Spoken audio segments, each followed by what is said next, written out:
of the year. Essentially, we are down to this final question. Are you sticking with these players for the final week of the season, or are you closing out, putting on their bench, giving up on them in the final moment? Barry, let's start right here with Justin Herbert. Herbert has not had the fantasy season that a lot of people hoped for when they drafted him as a top 5 quarterback off the board. He has now had 3 straight games under 17 fantasy points.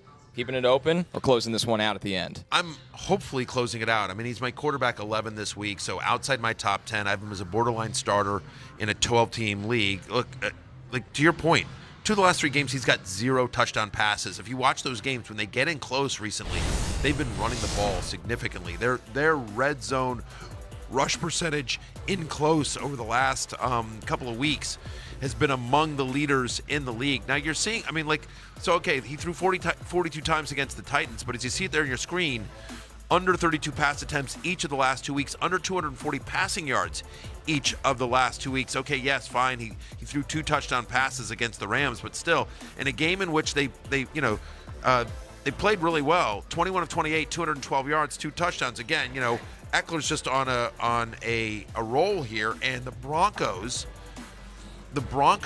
after 2 weeks ago, just looking like they've given up on the season, they showed up last week against Exactly. They fired Hackett, and they showed up last week against the Chiefs and played really well. So it doesn't feel like Denver, who so far this season gives up the second fewest fantasy points to opposing quarterbacks, doesn't feel like they're just playing out the string.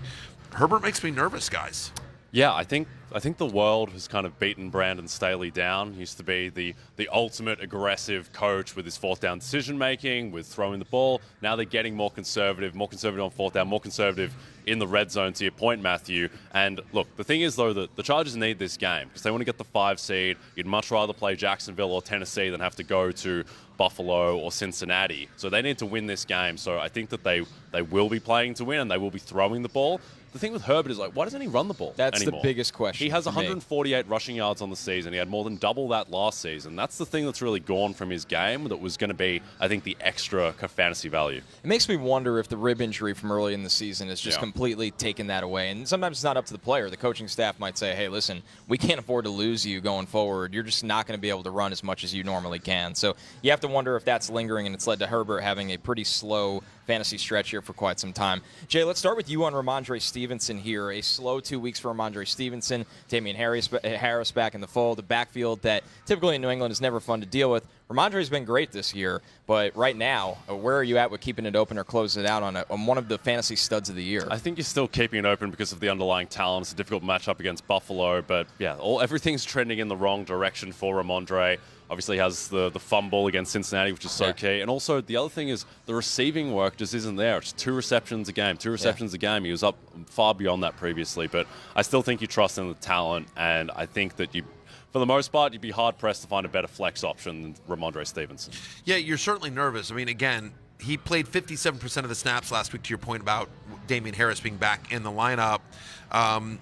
15 or fewer touches in back-to-back games. And the weird part is, to your point, like the calling card for Rhamondre Stevenson was also the passing game usage, and that just hasn't been there. Having said that, in a game in which they're likely trailing against the Bills, he is the passing down back. They'll prefer him to they would prefer him to Damian Harris in that role.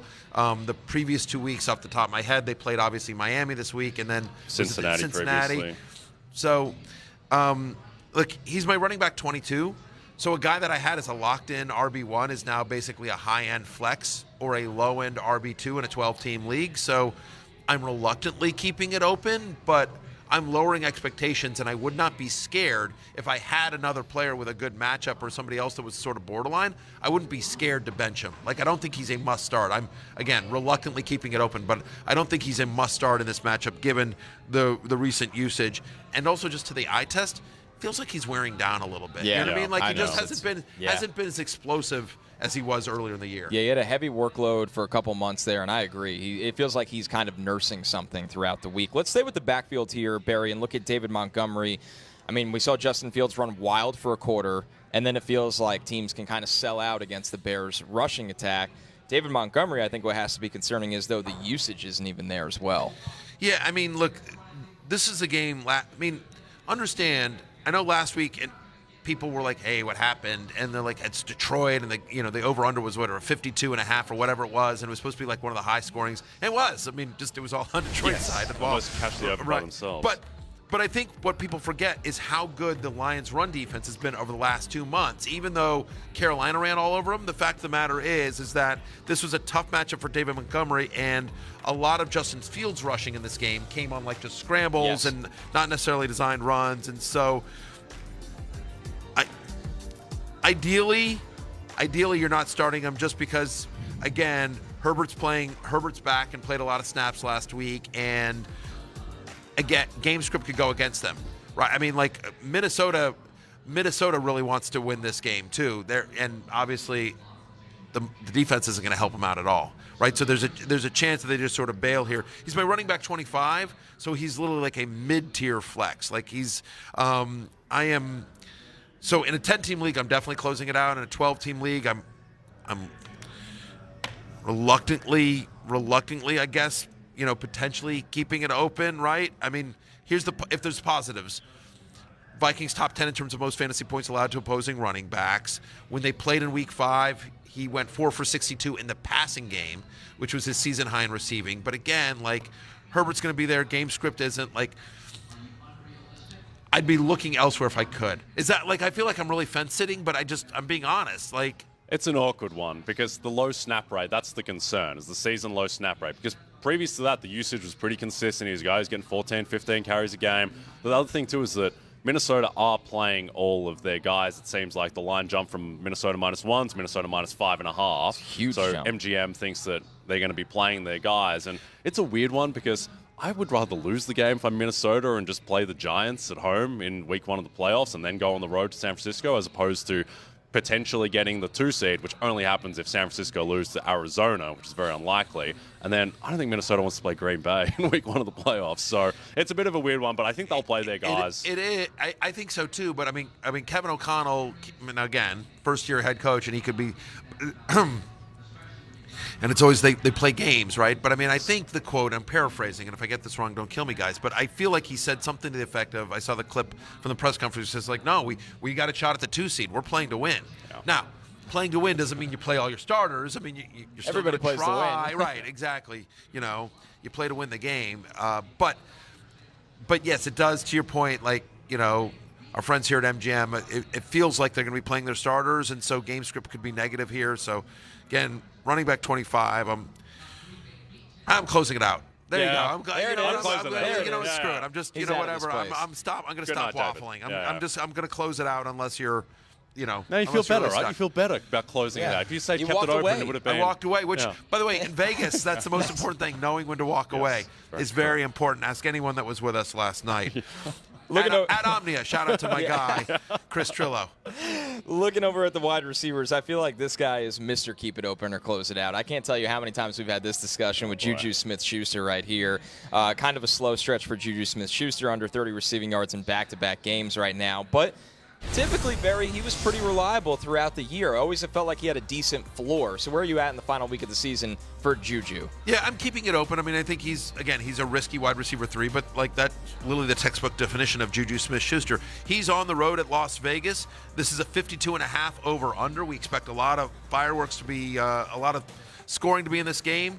The Raiders under Jarrett Stidham showing signs of life, so they may be able to keeping up with the Chiefs as well. And so the Raiders, who are a bottom 10 pass defense over the last month, I'm going to bet on JuJu Smith-Schuster. Again, it's the Chiefs, so you just never know. But I think you just want a part of that passing offense. Yeah, and I think JuJu has become the emblem of, do you hit on 16? Do you start JuJu Smith-Schuster? And I am starting JuJu Smith-Schuster just because the Raiders' pass defense, there's just no hope there. Like, it's such a bad unit. Now they've lost Denzel Perryman, Chandler Jones are out. A really bad unit gets even worse. They couldn't do anything against Brock Purdy and San Francisco. They could not stop those guys. Also, I I don't really believe in Jarrett Stidham, to be honest. I think Nick Bosa came out and he said, yeah, we might not have taken him seriously enough, and it certainly looked like it. So I think the Chiefs are going to blow them out. I think there'll be lots of scoring. Mahomes, I mean, now they're playing for the 1 seed, and Mahomes, I think, wraps up MVP, and I think Juju will get in the end zone. Speaking of good matchups, one more here. Zay Jones has that Tennessee secondary that's been Swiss cheese for much of the season right here.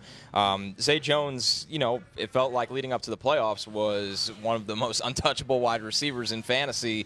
Now we kind of hit a skid here, Jay, but you have to trust Zay Jones, right, against this Tennessee defense. You do, keeping it open on Zay Jones, and the reason is I think there's a lot of cause to just throw out the last 2 weeks. One, Houston, they didn't really care. They got up so quickly in that game. They're thinking about the week after against Tennessee, so throw that out. And then the Jets game, which I know you watched very, very closely, unfortunately. I mean, there was weather.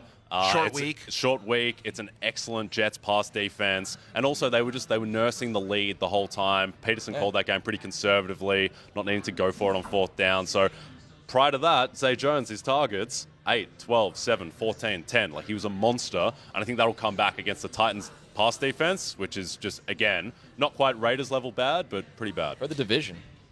That's the important thing, right? I mean, this game is for the division. Jaguars win this game, they're in the playoffs. They don't need help from anyone else. It is literally win and in for Tennessee and Jacksonville in this game. And so they're going to be going all out. And I think in terms of how do you attack the Tennessee Titans, it's through the air. Over the last month, no team in the NFL has given up more passing yards per game than the Tennessee Titans. For the season, no team in the NFL has given up more fantasy points to opposing wide receivers than the Tennessee Titans. So 100% keeping it open on Zay Jones. They're going to go full steam ahead. And, yeah, I mean, I think he's I'm definitely keeping it open on Zay Jones. I think he's a good start this week. Yep. The last thing here is Doug Peterson's a really, really good coach. It's not going to be a Mike McCarthy situation of running Travis Etienne for 2 yards a carry, 1st, 2nd down, try to establish the run. Peterson will abandon the run. He will throw the ball against Tennessee. He'll do what's best for his team, and Zay Jones will benefit. This is a massive moment for Jacksonville as a franchise, and I think they're going to come out swinging. I think Trevor Lawrence will be ready to go. I believed in them all year, and I've never wavered. Oh that's my Swaguars. Let's go. Duval!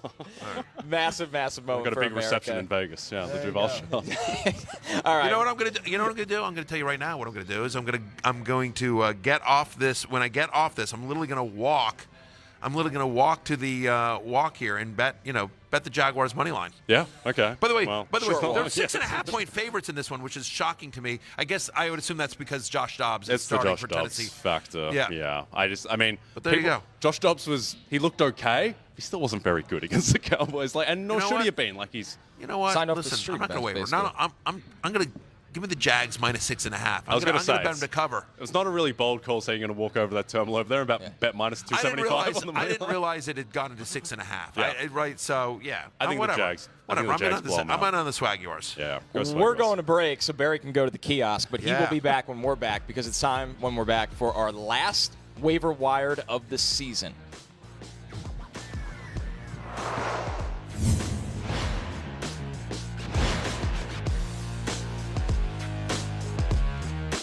Hey, it's Matthew Berry from NBC Sports and Rotoworld.com. Just want to thank you so much for watching what you just watched, or at least being too lazy to click out of it after the autoplay just kept it going. So either way, thank you so much for just letting it scroll by your screen. And now I'd like to ask you respectfully, please subscribe to the NFL on NBC YouTube channel for the latest NFL news, fantasy headlines from Rotoworld, and betting analysis from NBC Sports Edge.